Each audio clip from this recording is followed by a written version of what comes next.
जय हिंद दोस्तों, मैं नवीन शर्मा आप सभी का स्वागत करता हूं। आशा करता हूं आप सब एकदम अच्छे हैं, एकदम बेहतरीन हैं। एक बार सारे प्यारे दोस्त बताएंगे आप सब कैसे हैं। उम्मीद करेंगे फिर से कि शानदार हैं, बढ़िया हैं। तो दोस्त, दो क्लास हमारी हो चुकी हैं, आज तीसरी कक्षा है। और तीसरी कक्षा में आज हम पढ़ने वाले हैं आपका एक बहुत महत्वपूर्ण सा टॉपिक है जिसका नाम है वर्णमाला। उम्मीद करूंगा आप सारे प्रश्नों के सही उत्तर देंगे और वर्णमाला से बनने वाले सभी संभावित प्रश्न हम इस कक्षा में कर लेंगे। तो मैं आपका स्कोर आज, क्योंकि वर्णमाला आप सबसे पहले भी पढ़ते हैं, सबसे सुदृढ़ अध्याय भी आपका ये होता है अगर मैं बात करूं, और अक्सर हर बच्चा इसी से शुरुआत करता है, तो माना जाता है कि ये काफ़ी आपका इस पर जो पकड़ है वो बड़ी शानदार होगी। तो एक बार थम्स अप करके बताइए कि आज के 37 के 37 प्रश्न आप बनाएंगे, कि आज का जो आपका स्कोर रहेगा वो 37/37 रहेगा। और पूरे प्रश्न आप करेंगे, एक भी प्रश्न गलत नहीं करेंगे, ये उम्मीद मैं आपसे करता हूँ। ठीक है, तो देखने योग्य बात होगी। बाद में क्लास के बाद में स्कोर बताना होगा सबको। ठीक है, तो दो कक्षाएं हो चुकी हमारी, संज्ञा सर्वनाम विशेषण क्रिया अव्यय की। आज की कक्षा हमारी है आपका दोस्त कौन सी, ये है वर्णमाला की। और कल 1 अगस्त को आपका लिंग वचन और कालकारक होगा। ठीक है, लिंग वचन कालकारक से बनने वाले प्रश्न होंगे, तो बड़े ध्यान से पढ़ेंगे प्रश्नों को, गलती की गुंजाइश मेरे साथी ना रहे। आज का पहला प्रश्न है, भाषा की सबसे छोटी इकाई को क्या कहा जाता है। भाषा की सबसे छोटी इकाई, वो क्या आपका स्वर्ण होता है, उच्चारण होता है, पद होता है, या शब्द होता है। तो भाषा की सबसे छोटी इकाई भैया हम कहेंगे वर्ण होता है। क्या बोलेंगे? और वर्ण कैसी इकाई होती है? भाषा की सबसे छोटी लिखित इकाई होती है। कैसी होती है? ये लिखित इकाई होती है। और अगर मौखिक पूछे तो ध्वनि कह देंगे। मौखिक पूछेगा तो भाषा की सबसे छोटी मौखिक इकाई जो मुख से बोला जाए तो वो होती है आपकी ध्वनि, क्योंकि ध्वनि तो मुख से। लेकिन जैसे ही लिख दिया तो लिख दिया तो क्या हो गया? लिखित इकाई हो गई। अच्छा, वर्ण की अगर हम बात करते हैं साथी, तो यदि जैसे मैंने कहा मुख से ध्वनि पैदा होती है, ध्वनि जो होती है, ध्वनि को यदि हम लिख दें तो अक्षर बन जाता है, लिखित रूप उसका अक्षर हो जाता है। अक्षरों से जुड़ के क्या बनता है? शब्द बनता है। तो किसी भी भाषा की जो साथी सार्थक इकाई होती है, अक्षरों का अपना अर्थ नहीं होता, अर्थ तो किसका होता है? शब्द का होता है। शब्द जुड़ करके साथी क्या बनाते हैं? कुछ पदबंध बनाते हैं। पदबंध जुड़ करके क्या बनाते हैं? उपवाक्य बनाते हैं। उपवाक्य और उपवाक्य जुड़ करके क्या बनाते हैं? वाक्य बनाते हैं। जो वाक्य की क्या बोलेंगे, जो आपका भाषा की सबसे बड़ी सार्थक इकाई बन जाती है। ठीक है, कोई दिक्कत, कोई परेशानी इस बात में? तो इस तरह से ये क्रम होता है। आगे चलेंगे। नेक्स्ट, लिपि चिन्हों के क्रमबद्ध समूह को क्या कहते हैं? लिपि चिन्ह। लिपि चिन्ह अर्थात आपका ए, आ, ई, दीर्घी, उ, दीर्घु, री, ए, ऐ, ओ, औ, ये सब क्या है? लिपि चिन्ह। का, खा, गा, गा, अंगा। तो ये सब क्या है? आपके लिपि चिन्ह है। और इनको हम क्या बोलेंगे दोस्त? इसी को हम नाम देते हैं वर्णमाला। ठीक है, क्या होगा? लिपि चिन्हों का क्रम से। ऐसे नहीं कि आप कहीं भी कै के बाद आप गे थोड़ी ना लिख दोगे, कै के बाद खे ही लिखा जाएगा। तो यानी एक क्रम से लिखे जाते हैं सदैव। हिंदी भाषा की कुल वर्ण लिपियां कितनी हैं? कितनी है बताएंगे? कुल वर्ण लिपियां कितनी हैं? तो कुल वर्ण लिपि कहें तो क्या कहेंगे भैया? उत्तर आएगा हमारा 52। अब ये 52 कैसे कैसे होती हैं मुझे बताएं। तो आप कहेंगे भैया स्वर, मैं आपसे पूछूं स्वर कुल कितने होते हैं? तो आप कहेंगे स्वर भैया जो होते हैं हमारे 11 होते हैं। 11 स्वर जानते हैं सभी कौन कौन से होते हैं आपका? 11 स्वर कौन कौन से होते हैं हमारा? आ, ठीक है, आ, लघु ई, फिर दीर्घ ई, आपका दीर्घ ई होता है। उसके बाद में लघु उ, फिर दीर्घ उ, और फिर होता है हमारा री। फिर क्या होते हैं? संयुक्त स्वर होते हैं ए, ऐ, ओ और औ। इस तरह ये 11 होते हैं। क्या बोलेंगे? 11 होते हैं। अगर मैं आपसे पूछूं संख्या, व्यंजनों की संख्या कितनी होती है? तो व्यंजन कितने होते हैं दोस्त? व्यंजन कितने होते हैं भैया? व्यंजन की संख्या भाई साहब 33 होती है। कौन कौन से व्यंजन होते हैं? कैसे लेकर के कै, ख, ग, घ, अंगा, चा, छ, जा, झा, अइया, टा, ठा, डा, ढा, अण, ता, था, दा, धा, ना, पा, पा, बा, भा और मा होता है। उसके बाद में क्या होते हैं आपके? या, रा, ला, वा। जिनको हम क्या कहते हैं, अंतस्थ व्यंजन। इनका नाम क्या है, प्रश्न आएगा इनसे। और फिर होते हैं हमारे शा, सा, सा, हा। ये सभी क्या होते हैं, इनका नाम बताएं जरा। भैया इनको हम ऊष्मीय व्यंजन कहते हैं। क्या बोलते हैं, ऊष्मीय व्यंजन कहते हैं। तो 33 और 11 कितने हुए, 33 और 11 कितने हो गए दोस्त। तो आप कहेंगे भैया ये 44 हुए, यानी 8 और बचे हुए हैं। उसमें 4 संयुक्त होते हैं। आपसे प्रश्न पूछा जाएगा संयुक्त व्यंजनों की संख्या कितनी होती है, तो आप बोलेंगे संयुक्त व्यंजन भैया काशा होता है, ठीक है, त्रा होता है आपका, ये क्या बोलेंगे इसको, जिया, यानी जिया बोलते हैं, ठीक है। इसको क्या बोलेंगे, ये जिया होता है। और एक श्रा श्रमिक होता है। तो संयुक्त व्यंजन कितने हो गए, ये 4 हो गए। अभी भी 48 हुए, तो और बाकी बचे हुए 4 आप बताएंगे कौन कौन से हैं। एक होते हैं द्विगुण व्यंजन, द्विगुण अर्थात ताड़नजात जिनको हम कहते हैं। द्विगुण व्यंजन कौन कौन से, अडा और अढ़ा होते हैं, जिनमें आपने देखा होगा नीचे किसका प्रयोग होता है आपका, नीचे ताड़नजात बिंदु का प्रयोग होता है, डे और ढे होते हैं। और 2 होते हैं आपका अयोगवाह। अयोगवाह कौन कौन से होते हैं भैया, एक तो अनुस्वार होता है, अनुस्वार होता है, ठीक है, सिरोरेखा के ऊपर। और एक विसर्ग होता है। तो कितनी संख्या हुई, 4, 2 और 2। थम्स अप करें। 52 क्लियर है, 52 कैसे होते हैं, कुल कुल 52 कैसे होते हैं, ये बात जानते हैं आप, बोलेंगे जी। भैया नोटिफिकेशन क्यों नहीं आता, नोटिफिकेशन दोस्त बंद कर दिया है, नोटिफिकेशन डालना अब बंद कर दिया है, ठीक है। मात्रा के आधार पर स्वर कितने प्रकार के होते हैं, क्योंकि बहुत ज़्यादा कक्षाएं हो गई तो नोटिफिकेशन भी बहुत ज़्यादा, फिर आपकी कक्षा नहीं होती तो फिर वो डिस्टर्ब होता है, जिस बच्चे को कक्षा नहीं लेनी उसको डिस्टरबेंस होता है। तो क्यों ही उस पर अतिरिक्त एक दबाव बनाना है। मात्रा के आधार पर स्वर कितने प्रकार के होते हैं, तो मात्रा के आधार पर जब हम बात करते हैं तो 2, 3, 4 या फिर 5 होते हैं। तो मात्रा के आधार पर हमेशा कहेंगे 3 होते हैं जी। एक हश्व, जिनको हम लघु स्वर भी कहते हैं, क्या बोलेंगे, लघु स्वर भी भैया हम कहते हैं। दूसरे कौन से होते हैं, हमारे दीर्घ स्वर होते हैं, कौन से, दीर्घ स्वर होते हैं। और तीसरा आपका प्लुत, प्लुत स्वर होते हैं। तो हश्व स्वर कौन से होंगे बताएं एक बार। अगर मैं आपसे पूछ लूं कि हस्व स्वर की कुल संख्या कितनी होती है, तो क्या उत्तर देंगे, हस्व स्वर की कुल संख्या कितनी होती है, तो आप कहेंगे भैया 4 होती है। आ, छोटी ई, छोटा ऊ और री, री, ये चारों क्या हैं, आपके लघु स्वर हैं। मैं आपसे पूछूं दीर्घ स्वर की कुल संख्या कितनी होती है, दीर्घ स्वर की, तो आप बाकी के कितने बचे आपका, तो जो बाकी के 7 हैं वो सभी क्या हो जाएंगे, दीर्घ स्वर हो जाएंगे। दीर्घ आ हो, दीर्घ ई हो, दीर्घ ऊ हो, और चारों के चारों संयुक्त स्वर ए, ऐ, ओ और औ हो जाएंगे, ठीक है। प्लुत स्वर क्या होता है, जो 3 गुना समय लेता है हस्व स्वर से, ये 2 गुना समय लेता है। इसकी दीर्घ स्वर को हम 2 मात्राओं वाला भी कहते हैं। जैसे आ की कितनी मात्राएं गिनते हैं आप छंद में, या दीर्घ की कितनी मात्राएं गिनते हैं, दीर्घ की कितनी मात्राएं गिनते हैं, तो हम कहेंगे भैया हम इन सब की 2 मात्राएं गिनते हैं। कैसी मात्राएं गिनते हैं, 2 मात्राएं इनकी हम गिनते हैं। ये छोटा पहले आगे आ जाएगा, ठीक है। और लघु स्वर की कितनी मात्रा होती है, आप बता सकते हैं मुझे, लघु स्वर की कितनी मात्राएं गिनी जाती हैं, क्या उत्तर आएगा सबका, तो लघु स्वर की भैया 1 मात्रा गिनी जाती है। किस समूह में सभी स्वर जो हैं वो दीर्घ स्वर हैं, बताएंगे जी, दीर्घ स्वर होने चाहिए। तो ये तो दीर्घ स्वर नहीं है, क्या ये दीर्घ स्वर है आपका। अगर हम बात करें क्या ये लघु ई क्या दीर्घ स्वर है, क्या री दीर्घ स्वर है, नहीं जी भैया ये लघु स्वर हैं। सभी के सभी दीर्घ स्वर हैं, किसमें आपका, 5 में, क्या बोलेंगे, 5 में दीर्घ स्वर हैं आपका। निम्नलिखित में से किस स्वर को संयुक्त स्वर माना गया है, संयुक्त का मतलब जो जुड़ के बना है, और जुड़ के बना है ऐसा कौन सा है। जैसे हम देखें भैया, तो संयुक्त स्वर किसको माना गया है, क्या आ को माना गया है संयुक्त स्वर। तो जो समान से मिलकर जुड़े वो संयुक्त स्वर नहीं है, ये तो दीर्घ स्वर की परिभाषा होगी।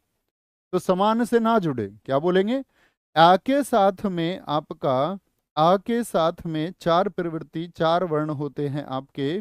जैसे लघु ई जुड़ जाए, या स्वयं ए जुड़ जाए, या आपका ए के साथ में दोस्त क्या हो जाए, आपका ओ जुड़ जाए, या फिर ओ जुड़ जाए। तो क्या बोलेंगे यहां पर, ये लघु ए दीर्घ ए, देखना दीर्घ ए कैसे बनता है, अपने छोटे से जुड़ के, और उ कैसे बनता है, ये आपका, सॉरी, कैसे जुड़ता है, ए धन ऊ से जुड़ता है, और ए कैसे जुड़ता है, आपका अव बना देता है। यानी जब दीर्घ बनता है तो ए तो एक तरफ पक्का है ही, इसको तो याद करने की ही जरूरत नहीं, बाकी क्या, इसकी प्रवृत्ति याद रखें और इसकी याद रखें। दीर्घ को तो लघु से बनाया जाएगा, दीर्घ को लघु से बनाया जाएगा। तो ये चार होते हैं, तो इन चार में से कौन सा, विकल्प डी एकदम से सही होगा, जो किससे बनेगा, आपका ए धन ए से बनेगा। ठीक है, कोई दिक्कत कोई परेशानी, आगे आएंगे। हिंदी स्वरों का वर्गीकरण जब जीभ के भाग के आधार पर किया जाता है तो कौन सा भेद इसके अंतर्गत नहीं आएगा, कौन सा भेद नहीं आएगा इसके अंतर्गत। अग्र स्वर होता है क्या, मध्य स्वर होता है जीभ के आधार पर, पश्च स्वर होता है, विव्रत स्वर नहीं होता। विव्रत स्वर तो मुख खुलने के आधार पर होता है।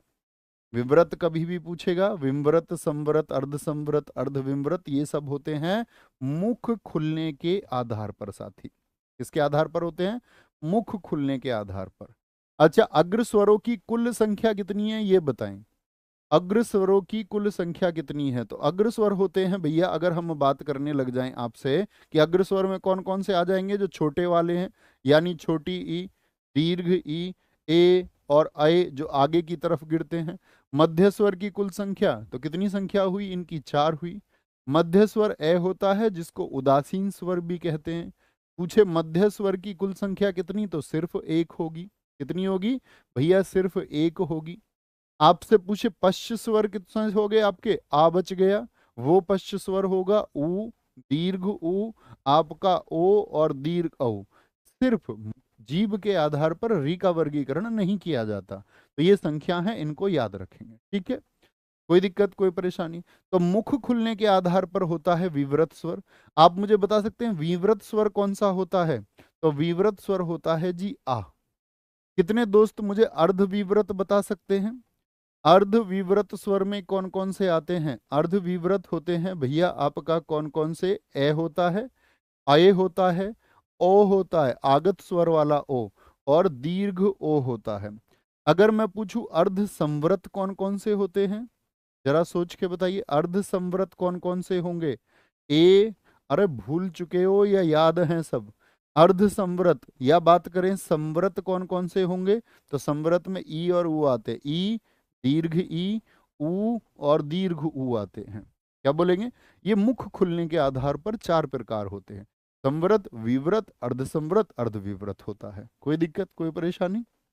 नेक्स्ट है जी, अर्धविव्रत स्वर कौन सा है, यही प्रश्न आया। अर्धविव्रत में कौन कौन जाएंगे दोस्त आपका, अभी मैंने बताया, ए होता है आपका, अय होता है, औ आगत होता है, ठीक है, और औ होता है। तो कौन सा हो जाएगा आपका भैया, अय बन जाएगा अर्धविव्रत स्वर, अर्धविव्रत स्वर। ठीक है, किस समूह के वर्णों का उच्चारण स्थान जो है वो मूर्धा है, मूर्धा। तो कैसे याद करते थे मूर्धा वाले स्थानों को, KTM 2 कैसे बोलते थे, कंठ, तालु, मूर्धा, दंत और ओष्ठ। तो कैसे मतलब क्या होता है आपका, का खा, गा घा और अंगा। अब मैं कुछ खाली स्थान छोड़ने वाला हूं जो तुमको पूरे करने हैं, ध्यान से करना। ठीक है, क्या खा, यहां पे बताइए, चा, यहां पे बताइए क्या आएगा, यहां पर बीच में जो खाली स्थान मैंने छोड़ा है, चा छा जा झा, क्या बोलेंगे, अय्या आएगा। और इससे आगे चलते हैं तो आता है री, एक खाली स्थान मैं यहां पर छोड़ूंगा, ये हो गया आपका, यहाँ के पूरे मैं कर देता हूं, ए आ हा और विसर्ग होते हैं। ठीक है, फिर आता है आपका क्या, टा, ठा, डा, ढा, अणा। ठीक है, क्या बोलेंगे, सॉरी मैंने री से लिख दिया, क्या बोलेंगे, यहां पर आता है आपका ई, दीर्घ ई, खाली स्थान यहां पर छोड़ेंगे, ये बताना है। आप बताइए री, रा और शे, बीच में खाली स्थान में क्या रखेंगे। फिर आता है आपका, क्या बोलेंगे, ता, था, दा, क्या बोलेंगे आपका, क्या बोलेंगे, ता था दा धा ना। ठीक है, और ला, ला खाली स्थान क्या आएगा ये बताएंगे। फिर मैं बोलूँ पा, पा, बा, भा, मा और यहाँ पर ऊ और खालिस्तान। तो स्वरों को भी रखते हैं हम हमेशा उच्चारण में। तो मुझे बताना कौन सा आता है। तो इसको तो हम बोलते हैं कैसे, क्या होता है आपका कंठ। टी से क्या होता है आपका तालु, तालु होता है। मैं से होता है आपका मूर्धन्य, जो मूर्धा से बोले जाते हैं। फिर होता है आपका दंत, जो दांतों से बोले जाते हैं। और ओ से होता है आपका साथी क्या, ओष्ठ। क्या होता है, ओष्ठ होता है भैया। तो मुझे बताइए यहाँ पर खालिस्तान में, तो यहाँ तो ये आएगा, यहाँ पर छ आएगा, यहाँ पर क्या आएगा आपका रे आएगा, यहाँ पर से आएगा आपका, और यहाँ पर दीर्घ आएगा। तो ये सभी स्वर हैं, स्वरों को इस तरह बांटते हैं। तो कैसे याद करते थे हम, ए आ है विवाह, एक रूट वर्ड बनाते थे विवाह। वी विसर्ग हो गया, ठीक है। आ हो गया आपका, भाई वे तो याद नहीं रखेंगे ना। है हो गया, विवाह किसका, ईएस का, ऐसे याद रखिए। ईएस कैसे बनेगा, छोटी ई, और फिर क्या दीर्घ ई, फिर ये और रे। और फिर क्या मैं तो बताता था, ईएस बन गया ऋषि, ऋषि बन गया। तो ऋषि के लिए क्या क्या, रे, तो उसका भी रे, और शय षटकोण। और ऋषि बन के आदमी कैसा बन जाता है, लाश जैसा जी, लाश सूख जाता है ना ऋषि आदमी एकदम। जी भैया, आ तो हम वहां ले चुके, तो आ को तो नहीं गिनेंगे ना यहाँ। जी भैया, विवाह में आ को हम गिन चुके। तो ले और से, तो लाश बन गया, विवाह था ईएस का, ईएस बन गया ऋषि, ऋषि बन के हो गया लाश जैसा। और जब दूल्हा बन के गया होगा, तो उसको कैसे, उसकी सालियां कैसे कह रही होंगी, ऊ ये कैसा दूल्हा, सूखा सा लाश जैसा दूल्हा। ठीक है, तो ये सब हमारे उच्चारण स्थान है। तो मूर्धा किसका होगा, टेट है डेड है। अब देख लीजिए मूर्धा किस में आएगा आपका, टेट है, शय और रे आते हैं। तो विकल्प बी क्या हो जाएगा साथी, एकदम से सही हो जाएगा। क्या हो जाएगा, विकल्प एकदम से। ये सब जानते हैं, सब जानते हैं। और अभी क्या बोलेंगे, इससे सबसे ज्यादा प्रश्न बनने लग गए हैं। जैसे ये आपका रे, और ये यहाँ पर री और शी से पूछ लिया, ठीक है। अब मैं आपसे पूछ रहा हूं, इस से का उच्चारण स्थान क्या लिखते हैं आप, जरा बताइए मुझे। इस सा का उच्चारण स्थान क्या लिखते आप, ध्यान से देखिए उधर, छांट के उत्तर बताइए। भैया तालव्य लिख देते, क्या लिख देते, तालव्य। मैं पूछूं है का उच्चारण स्थान आप क्या लिखते, भैया कंठ लिख देते। च छ सब जानते हैं, च छ सब जानते हैं, ठीक है। सा का उच्चारण स्थान क्या लिखते आप, सा को पहचानिए कहां पर है, दंत में है। आंखें बंद करके, विवाह, ईयस, ईयस, ऋषि, लाश और ऊ, ऐसे उत्तर मिल जाएगा, बड़े आराम से मिल जाएगा, ठीक है। कंठ तालव्य दीर्घ स्वर वर्ण का उदाहरण कौन सा होगा, यानी कंठ तालव्य कौन से होते हैं, जो कंठ से और तालु दोनों से बोले जाएं। अब आप कंठ वाले भी जानते हैं, कंठ वाले पहले के टी एम, दो के टी एम कंठ, और फिर क्या होता है टी फोर तालु। तो कौन सा है, तो ए ऊ है क्या, क्या औ है आपका, क्या औ होगा, तो आप कहेंगे नहीं भैया। तो कै और इस वर्ग से बोला जाएगा। मैंने बताया अय कैसे बनता है, ए और ई से बनता है। किससे बनता है, ए और ई से बनता है। किससे बनता है, ए और ई से बनता है। तो ए को पहचानिए किस वर्ण में है, ए को देख के बताइए मुझे। तो विवाह में आएगा भैया ए, तो ए तो अर्थात कंठ से बोला जाता है। और ई को देख के बताइए भैया जी, तालु से बोला जाता है। तो कंठ और तालु दोनों की मदद से जो बोले जाएं, उनको हम क्या कहते हैं, उनको हम कंठ तालव्य कह देंगे। क्या कह देंगे, कंठ तालव्य कह देंगे। कोई दिक्कत, कोई परेशानी, कोई भी दिक्कत, कोई परेशानी किसी को बोलेंगे आगे। नेक्स्ट आए, ई दीर्घ ई, च छ जा झा अय्या आदि का उच्चारण किससे होता है, दिखाएं ऊपर, क्या बोले, ऊपर बच्चे ने कुछ लिखा है, साथ ही उत्तर दें बस।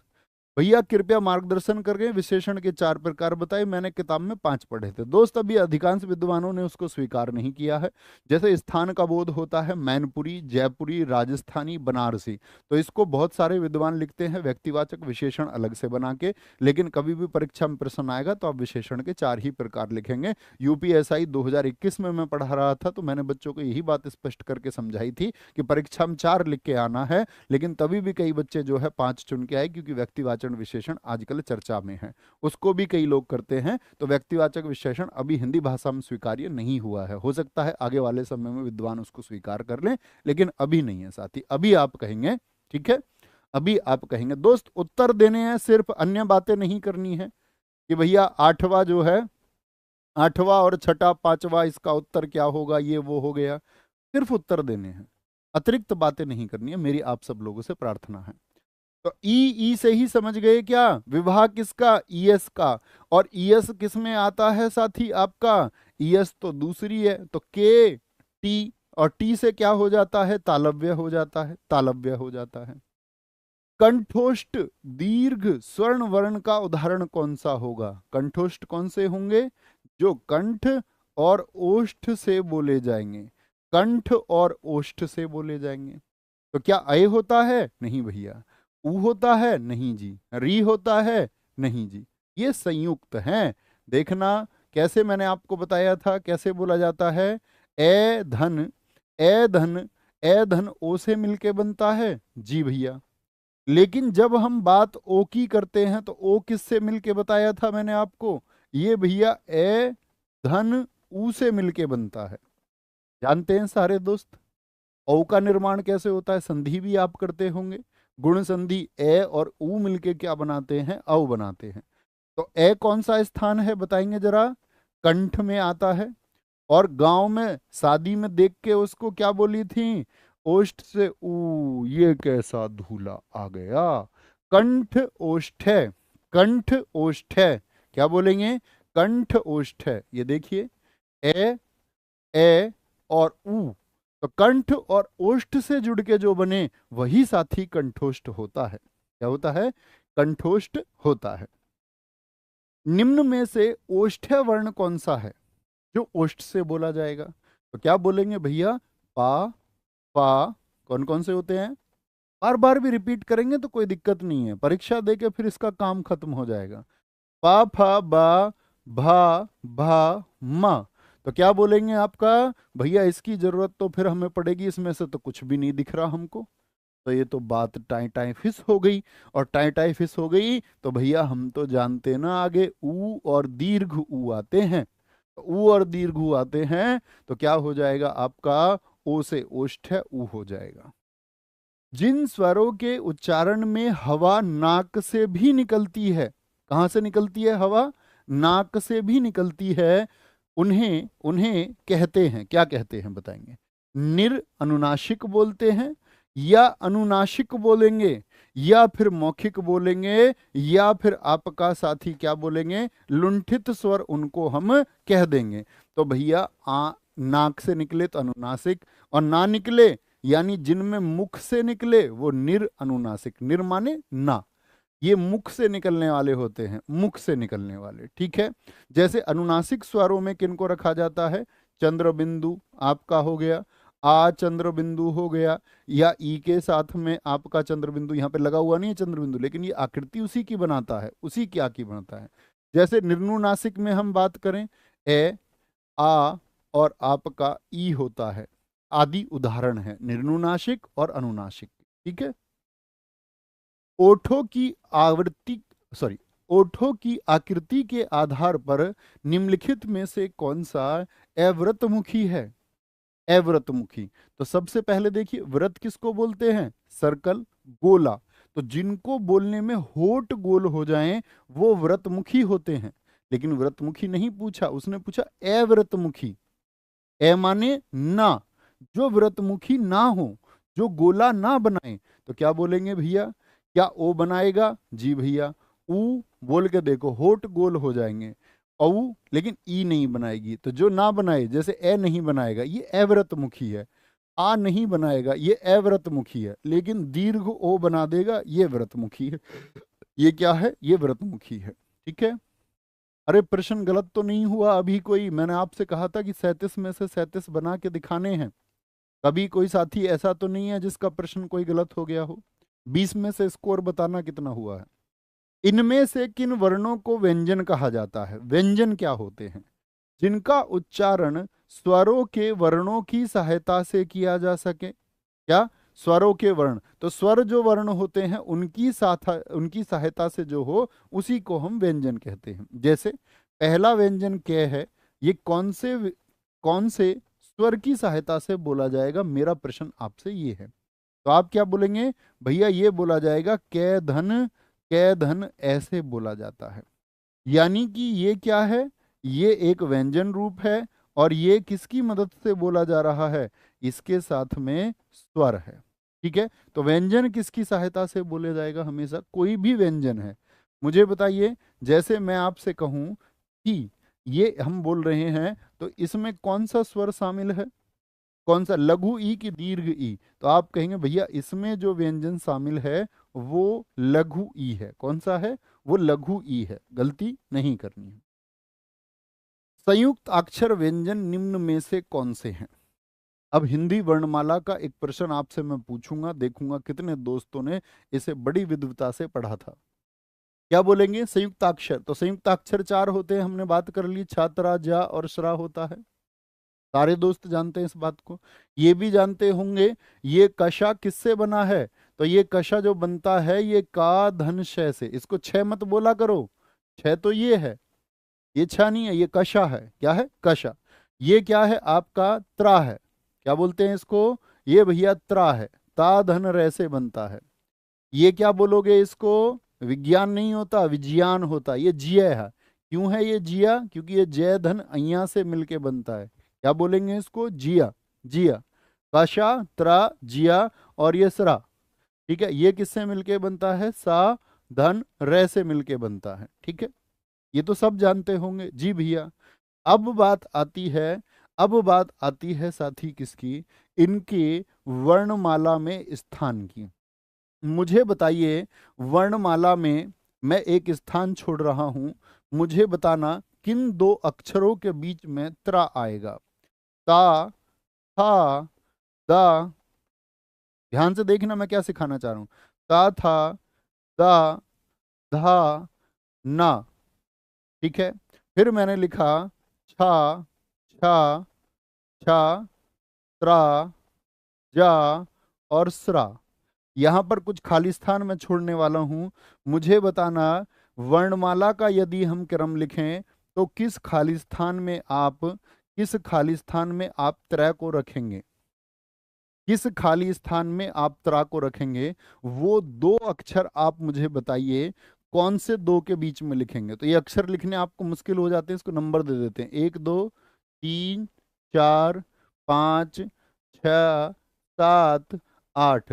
कौन से दो अक्षरों के बीच में रखेंगे, 1 या 2 के बीच में रखोगे, या 6 और 7 के बीच में रखोगे, या 2 और 3 के बीच में रखोगे, बताएंगे जी किस किस के बीच में रखेंगे। तो सारे साथियों का मैं उत्तर देख पा रहा हूं, और जैसा प्रश्न मैंने आपसे पूछा कि भैया विद्वता से उत्तर देना है, तो ये दिखाता है कि आप अपने छात्र हैं और आपने आज तक बहुत मेहनत से सब कुछ सीखा है। जी भैया त्रा यहाँ पर आएगा, क्यों जी, हम तो अक्सर यहाँ पर पढ़ लेते हैं, आपके पढ़ने से मतलब नहीं है साथी।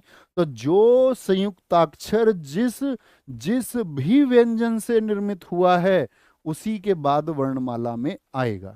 तो अक्सर प्रश्न पूछा जाएगा वर्णमाला में छा किसके बाद आएगा, बताइए, वर्णमाला में छा किसके बाद में आएगा, वर्णमाला में छ किसके बाद आता है, अक्सर प्रश्न पूछा गया, यूपीएसआई 2021 जो 2023 में आया, पूछा गया प्रश्न। तो जिससे निर्मित होगा, तो निर्मित किससे हुआ, त्रा ता के बाद आएगा, जिया जा के बाद आएगा और श्रा सा के बाद आएगा। कोई दिक्कत, कोई परेशानी नहीं भैया, गलती नहीं करेंगे। ठीक है, इनमें से अमानक वर्णों का सही विकल्प कौन सा है। ये अक्सर हिंदी टाइपिंग में भी अब नहीं आता है, लेकिन जब पेपर मिलता है तो ऐसे लिखा हुआ मिलता है हमेशा। अमानक वर्ण वो हैं जो साथी अब हिंदी भाषा में प्रयोग नहीं होते हैं, जो अब हिंदी भाषा में प्रयोग नहीं होते हैं, ये मानक वर्ण हैं जो आज भी प्रयोग होते हैं। जैसे पहले एक री इस तरह का हुआ करता था, ये तो री है, आपने जानते, एक रिली होता था ऐसे, तो वो भी अब प्रयोग नहीं होता है। जो अब प्रयोग ना होते हो वो अमानक वर्ण है। ठीक है, आगे आएंगे। किसका उच्चारण स्थान है जो दंत है, भैया के टी एम दो, कुछ भी नहीं मिलेगा तुमको, पहले नौकरी पाओ। तो डी से क्या हो गया, दंत हो गया। तो दंत वाले कौन कौन से हैं, ता था दाधा ना, ता था, क्या बोलेंगे, ता था दा धा ना, और ना के बाद में क्या आता है, ला और सा आते हैं, ला और सा। तो भैया बताइए कौन सा होगा, क्या पै हो जाएगा, नहीं भैया जी, न होगा। गे तो क्या होता है, कंठ होता है, और च क्या होता है, तालव्य होता है। निम्न में से कौन सा समूह है जो सही नहीं दिया गया है उच्चारण स्थान के आधार पर, सही नहीं है साथी। तो ओष्ठ है बताइए, पा फा बाभा। कंठे बताइए, का खा गाघा। मूर्धन्य बताइए, चा छा जा झ। तो क्या मूर्धन्य है ये, नहीं भैया, मूर्धन्य तो नहीं होता। के टी एम मूर्धन्य तो तीसरे पर आता है, क्या बोलते हैं, कै च टे, टे ठे डे ढे वाले होने चाहिए थे। मूर्धन्य कौन से होते हैं, टा वर्ग होता है, टा वर्ग। और चे छे ये क्या होता है फिर, ये भैया तालव्य वर्ग होता है, तालव्य वर्ग होता है, ठीक है। क्या होगा, ये तालव्य होगा। तो यही सी विकल्प क्या हो गया, गलत हो गया। स्कोर बताइए, 20/20 कितने साथी चल रहे हैं, थम्स अप करके बताए तो पता चले कि हाँ गुंजाइश नहीं है गलती की कोई। जितना बेहतरीन सीखा था भैया, उतना बेहतरीन परफॉर्म करके परीक्षा में भी आएंगे, उतना बेहतरीन करके परीक्षा में भी हम आने वाले हैं।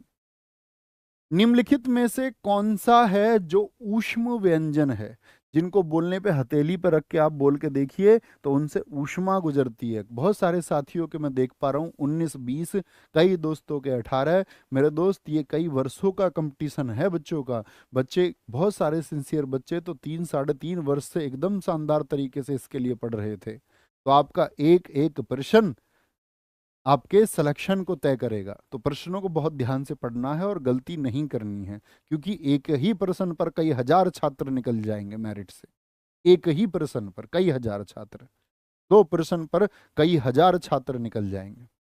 तो एक एक प्रश्न तय करेगा आपके स्थान को, इसीलिए बहुत ध्यान से पढ़ने की जरूरत है प्रश्नों। निम्नलिखित में से कौन सा ऊष्म व्यंजन है, तो क्या बताया था भैया, शा है होते हैं। तालव्य, महाप्राण, घोष, व्यंजन वर्ण कौन सा है, यानी वो तालव्य भी होना चाहिए, वो महप्राण भी होना चाहिए, वो घोष भी होना चाहिए। भैया तालव्य तो हम जान चुके कि तालव्य क्या होता है। अगर मैं आपसे पूछूं तो आप कहेंगे चा, छा, जा, छा, अइया, और उसके बाद में क्या बताया था, ई, दीर्घ ई, या और सा सलजम होते हैं। यही है तालव्य जी भैया। तो मुझे बताइए, क्या इसमें छह वर्ग के कौन कौन है, थे का तो कोई मतलब नहीं बनता, ये हमेशा एलिमिनेट करोगे तभी हो पाएगा, ये ठे नहीं हो सकता जी भैया। तो छह और झ हैं, छह और झ तो हैं भैया, ये रहे छह और झ, छह और झ। अच्छा अब ये बात तो खत्म हो गई जी, चुन लिया। महाप्राण होने के लिए क्या होना चाहिए, 2 और 4। 2 और 4 समझते हैं, हम सब करके बताओ मुझे, या समझाना पड़ेगा, 2 4। 2 4 के साथ में जितने भी ऊष्मीय व्यंजन होते हैं, अभी बताइए, सा हा, ठीक है, ऊष्मीय व्यंजन होते हैं, और साथ में ढ उत्क्षिप्त होता है। तो कभी भी पूछे महाप्राण की कुल संख्या कितनी होती है, तो 15 उत्तर देंगे। महाप्राण वर्ण प्राणत्व के आधार पर अपनी कॉपी पर लिखिए, महाप्राण, महाप्राण वर्णों की कुल संख्या यदि पूछी जाएगी तो भैया 15 लिख के आएंगे। कितना लिख के आएंगे, 15। अब ये 2 4 का क्या चक्कर है, चलो समझा देता हूं, जो साथी ना जानते हो वो भी समझें। अपने कमजोर साथी का हाथ कभी ना छोड़े। ये 1, ये 2, ये 3, ये 4, ये 5। तो ये कौन सा वर्ग है, ये दूसरा है। ये कौन सा है, आपका चौथा है। तो जो 2 और 4 में आएगा वही महाप्राण होगा। 1 3 5 क्या हो जाएंगे, अल्प प्राण। बात क्लियर है, बात क्लियर है साथी। 2 और 4 होना चाहिए उसको, ठीक है। 2 और 4 अब समझ गए ना, 2 4 मैं क्या बात कर रहा हूं। जो जानते ना हो, जानते ना हो लेकिन मानते भी ना हो, उनका इलाज कर देंगे। क्या बोलोगे, 15, 15 होते हैं महाप्राण। तो ये 2 और ये कौन सा है भैया, 4, 1 2 3 4 5। अरे यार ये तो बात फंस गई, बात फंस गई, ये तो दोनों ही महाप्राण भी हैं। अब आते हैं घोष। घोष किनको कहते हैं? मेरा आपसे प्रश्न है, घोष वर्णों की कुल संख्या कितनी होती है? वो आज के टॉपर हैं, वो सिलेक्शन उनका कोई नहीं रोक पाएगा। जितने दोस्त इस उत्तर को दे देंगे कि घोष वर्णों की संख्या कितनी होती है कुल, तो घोष बोले या सघोष बोले एक ही बात है। तो घोष वर्णों की कुल संख्या कितनी होती है? तो हम बोलेंगे भैया जितने भी हमारे घोष होते हैं वो हम बोलेंगे 3, 4 और 5 वर्ग होता है। अभी नहीं बताऊंगा उत्तर, अभी प्रश्न रखा है मैंने इसके लिए। कई दोस्तों के उत्तर 31 आ रहे हैं, कुछ के 30 भी आ रहे हैं, कुछ के 32 भी उत्तर आ रहे हैं, चलो कुछ के 11 आए हैं, देखेंगे कितने ने ठीक बताया। तो क्या 3, 4, 5 है ये? क्या 6, 3, 4, 5 है? नहीं जी, 6 तो 2 है, यानी 6 इसका उत्तर हो जाएगा। बात समझ में आई? कैसे ढूंढना है? जी भैया, पहले पहले को हल करेंगे, फिर दूसरे को, फिर तीसरे को।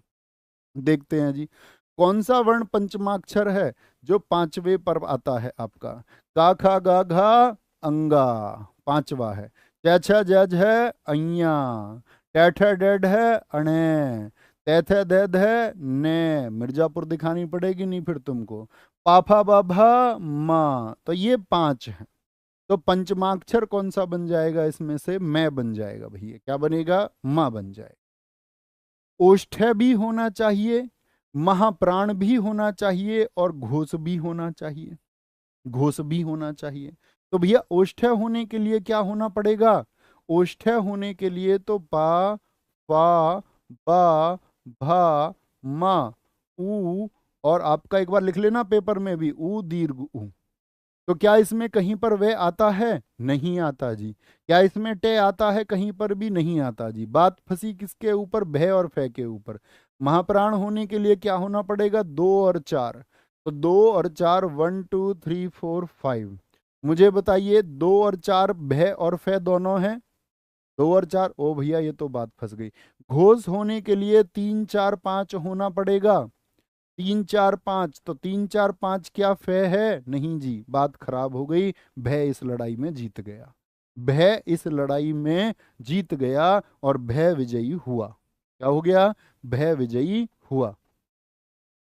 घा गा डा ठा तय, इसमें कितने अघोष व्यंजन हैं? ये जो 5 लिखे हुए हैं इसमें कितने हैं जो अघोष हैं? अब बात करेंगे अघोष सघोष की।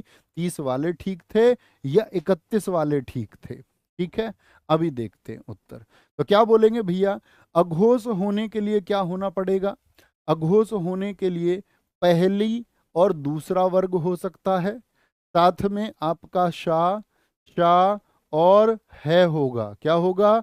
है होगा। आपसे कभी भी पूछे अघोष की कुल संख्या 13 होती है। सघोष कभी पूछे साथी, सघोष में कौन कौन जाता है? सघोष में भैया आपका 3, 4, 5, यानी कि सभी स्वर भी इसी में जाएंगे। सभी स्वर भी, और साथ में आपका अंतस्थ व्यंजन भी। कौन? अंतस्थ व्यंजन भी इसमें जाते हैं। और अंतस्थ के साथ में जो वहां पर बचता है आपका, सॉरी सा सा हा लिख दिया मैंने, सा सा सा, क्या बोलेंगे? सा सा सा जाते हैं। है कहाँ पर आ जाता है? यहाँ पर आ जाता है। तो क्या बोलेंगे आपका कितने बनेंगे स्वर? ये टोटल व्यंजन 15 होते हैं। ठीक है, स्वरों की संख्या कितनी होती है आपका? यहाँ पर 11, 15 11 26, अंतस्थ 4 और 1 है। कुल मिलाकर के ये कितने हो गए आपका? 31 बन जाएंगे। कितनी संख्या होगी? जिन साथियों ने 31 बताया था एकदम ठीक बताया था। ठीक है, तो अघोष व्यंजन इसमें कितने हैं भैया? तो अघोष होने के लिए देखना जरा, पहला दूसरा, तो कै खे, यानी घे तो कौन से पे आता है? चौथा नंबर आता है। कै खे गे, ये 3 पे आता है। टे ठे डे, ये 3 पे आता है। टे ठे, ये 2 पे आता है। ते थे, ये पहले पे आता है। तो अघोष 1 और 2 ही हो सकते हैं जिनका स्थान पहला और दूसरा है। तो कौन से बचे भाई? देखना जरा, ते थे दे धे ने। तो तय कौन सा स्थान था? पहला। टे ठे डे ढे अणे, तो यहां पर इसका स्थान कौन सा था? दूसरा। और अघोष होने के लिए 1 2 होना पड़ता है। ठीक है, तो क्या बोलेंगे? इनकी संख्या भैया जी 2 हो जाएगी। दंत्य भी होना चाहिए, दंत्य वर्तस्य होना चाहिए, महाप्राण होना चाहिए और घोष होना चाहिए। उस व्यंजन का उदाहरण कौन सा है बताएं जी एक बार, बड़े शानदार तरीके से। तो क्या बोलेंगे भैया? चय छ, तो चय क्या ये दंत्य होता है? ये तो भैया तालु होता है, ये तो तालु होता है। क्या भैया टा ठा टे वर्ग होता है दंत्य? टे वर्ग होता है क्या बताएंगे? सारे दोस्त बोले एक बार टे वर्ग होता है क्या? आप कहेंगे भैया KTM 2, तो दंत्य कहाँ पर बनेगा आपका? चौथा। और चौथा क्या होता है आपका बताएं एक बार? ता था दा धा ना, यही होता है जी भैया। तो ठे तो नहीं आएगा, तो बची बात किसकी? थे और धे की।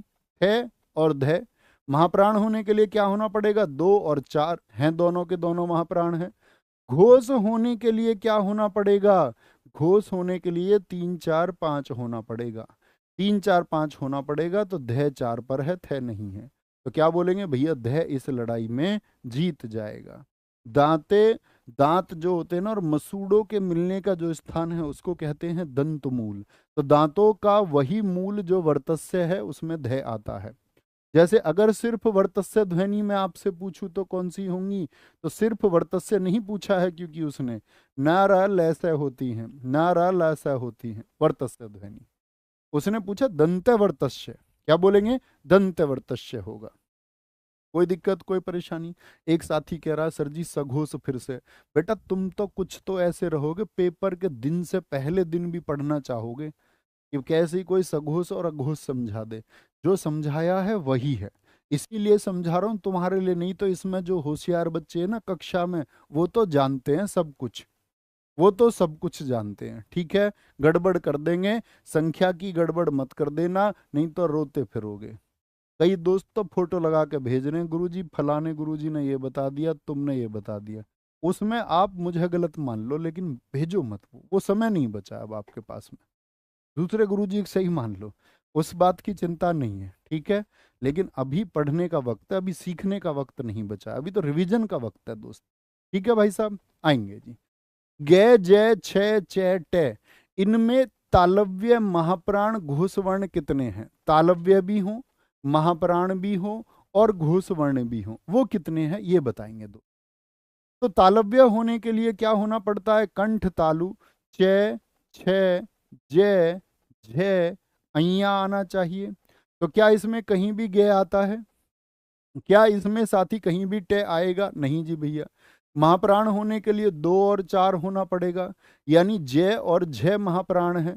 तो जय और झय महाप्राण है, चय तो अल्प प्राण है, इसकी बात खत्म हो गई। घोष होने के लिए क्या होना पड़ेगा? 3 4 और 5 होना पड़ेगा सघोष होने के लिए। तो इसमें कोई भी क्या आपका, क्या बोलेंगे, क्या झय इसमें शामिल है कहीं भी? क्या बोलेंगे, क्या इसमें झय शामिल था? नहीं जी। तो छह भी नहीं आएगा। छह क्यों खत्म हो गया? क्योंकि छह 2 पर है, छह घोष होता नहीं है। अच्छा भैया जय क्या घोष होता है आपका? जय क्या आपका घोष होता है? जी भैया जय घोष तो होता है, लेकिन महाप्राण तो नहीं है ना। महाप्राण होने के लिए इसको 2 पर होना पड़ता, तो ये भी बात खत्म हो गई, शून्य उत्तर हो गया। क्या हो गया भाई साहब? शून्य उत्तर। जिन साथ कुछ तो एक बता रहे हैं अभी भी। बेटा आप कब सीखेंगे? जब पेपर हो जाएगा तब। अभी महाप्राण में अटके पड़े हैं, अभी नंबर नहीं याद कर पा रहे हैं, 2 और 4 कैसे बात बनेगी? गड़बड़ कर दोगे। च वर्ग में महाप्राण व्यंजन वर्ण कितने हैं? च वर्ग में च छ जय झय अय्या, इसमें महाप्राण वर्ण पूछ रहा है। किसी भी कोई भी वर्ग हो उसमें महाप्राण वर्ण हमेशा 2 ही होते हैं, जय और झय। प्रत्येक वर्ग में, प्रत्येक वर्ग में महाप्राण जो होते हैं उनकी संख्या 2 होती है, हम कभी गलत नहीं करेंगे। कोई भी वर्ग हो, उस वर्ग में क्या होगा, जो आपका 25 हम साथी व्यंजनों को लिखते हैं उसमें 2 2 होते हैं। ठीक है। प्रत्येक वर्ग का प्रथम और द्वितीय वर्ण किस प्रकार के हैं? जैसे क वर्ग का कैख है, च वर्ग का चैच है, ठीक है, और आपका ट वर्ग का टैठ है, तय वर्ग का तैथ है, और पै वर्ग का पैफ है। ये किस प्रकार के हैं? तो क्या पूछ रहा है, क्या ये नाद बोलते हैं इनको? तो मैंने अभी बताया घोष क्या होते हैं, सघोष यानी जिनमें घोष ध्वनि होती है, और अघोष होते हैं एक दो। तो पहले जो होते हैं वो दोनों अघोष होते हैं। क्या होते हैं? वो अघोष होते हैं दोस्त। ढ वर्ण का उच्चारण स्थान है और वर्ग का है रिक्त स्थान। तो ढ वर्ण किस में आता है? तो आप कहेंगे भैया ट वर्ग में आता है। ट, ठ, ड, ढ, अणे। और कैसे में आएगा? ट वर्ग में। तो तीन विकल्प लिखे हुए हैं। तो ढ किस में आता है भैया? 1 2 3 4, चौथा स्थान है, ट वर्ग का चौथा है। जो मेरे साथी बहुत शानदार तरीके से उत्तर दे पा रहे हैं, बड़े शानदार बात है, बड़ी शानदार बात है। ऊष्म व्यंजन कौन सा है? ऊष्म व्यंजन कौन सा है बताएंगे जी। तो क्या बताए थे भैया? ऊष्म व्यंजन होते हैं अंतस्थ। बताएं इन दोनों की संख्या क्या होती है? 4 होती है। इन दोनों की संख्या क्या होती है? 4 होती है। अंतस्थ लिख के बताना दोस्त, कौन कौन से होते हैं अंतस्थ? कौन कौन से होते हैं भैया जी? या, रा, ला और व होते हैं। ठीक है, व होते हैं। प्रत्येक वर्ग का दूसरा और चौथा वर्ण क्या कहलाता है? जो हमने बात की 2 और 4, साथी ये क्या होते हैं? 1 3 5 क्या होते हैं? तो 1 3 5 बोल दे आपसे। इसमें भी साथी क्या हो जाएंगे? ये सभी अल्पप्राण हो जाएंगे। क्या हो जाएंगे? ये सभी अल्पप्राण हो जाएंगे। क्या बोलेंगे? 1 3 5 क्या होते हैं? अल्पप्राण होते हैं। 2 और 4 क्या होते हैं? वो महाप्राण होते हैं, महाप्राण होते हैं। ये बात आपको पता होनी चाहिए। ठीक है, आगे आएंगे जी। निम्नलिखित में से कौन महाप्राण ध्वनि है? जो महाप्राण में आएगा दोस्त बताइए। एक जा, का, घा और पै होगा। तो महाप्राण होने के लिए क्या होना चाहिए? च, छ, जय। ये तो तीसरे पे चला गया।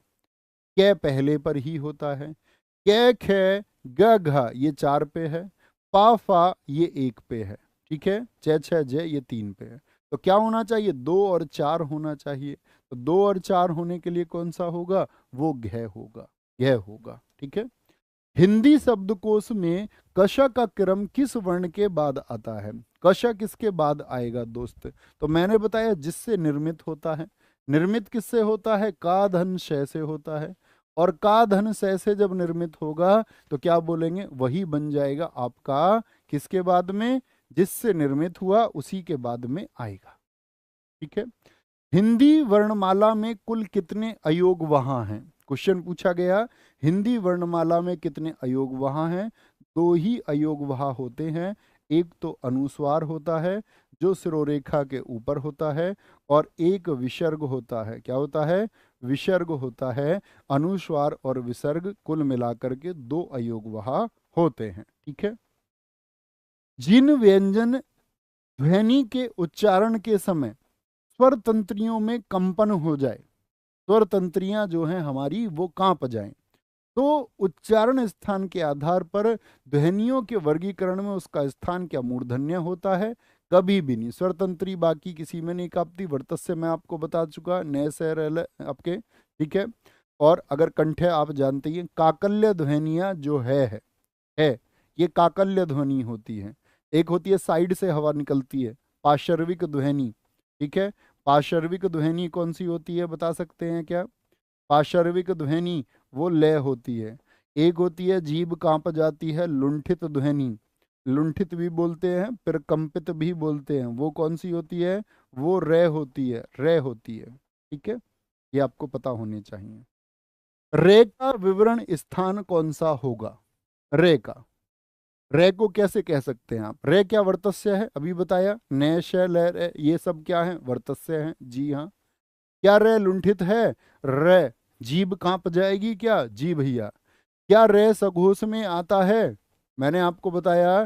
क्या रे सघोष में आएगा? हाँ या ना? सभी अंतस्थ व्यंजन ये हो, रे हो, ले हो और फिर वे हो, वो सभी सघोष होते हैं। बताया ना 31 किस तरह से होते हैं?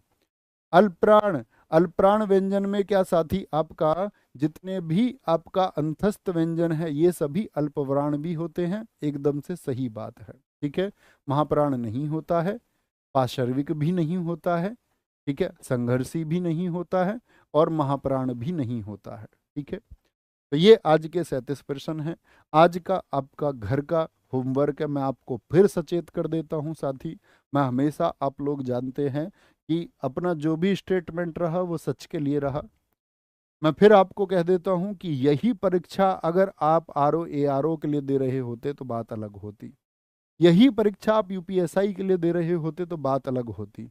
अभी आपको यूपी कांस्टेबल देना है, तो उसी लिहाज से प्रश्नों का चयन करके आपको अपना माइंडसेट अंतिम समय में तैयार करना होगा कि मुझको चीज़ें कैसे पढ़नी है। इस अंतिम समय में साथी मत उलझ जाना कि भैया ये तो आसान है, ये तो कठिन है, ये रह गया, वो रह गया। का वक्त नहीं बचा है। आप जिन चीज़ों को पढ़ चुके हैं उसके एक शानदार से रिवीजन की तैयारी है। आज का होमवर्क और आपका स्कोर लिखना ना भूलें, स्कोर कितना रहा। फिर बता देता हूं, 15 अगस्त को यूट्यूब पर महासंग्राम होगा, हिंदी की मैराथन होगी दोस्त, और सारे रिकॉर्ड हम इस दिन ध्वस्त कर देंगे आप सबके प्यार की वजह से। और उसके लिए हर एक छात्र को आप लोगों को जोड़ना है। यूपी कांस्टेबल की जो साथी तैयारी करता हो कि 15 अगस्त को हम आपका साथी पहुंच जाएंगे कहाँ, हिंदी की गागर में, सागर में। यहाँ प्रश्नों का चैप्टर वाइज संकलन, और फिर वहाँ इकट्ठे एक साथ पढ़ेंगे। ख्याल रखेंगे अपना बहुत सारा, हर रोज मेहनत करेंगे। थैंक यू, नमस्ते, जय हिंद, जय Bharat, take care, love you all, thank you.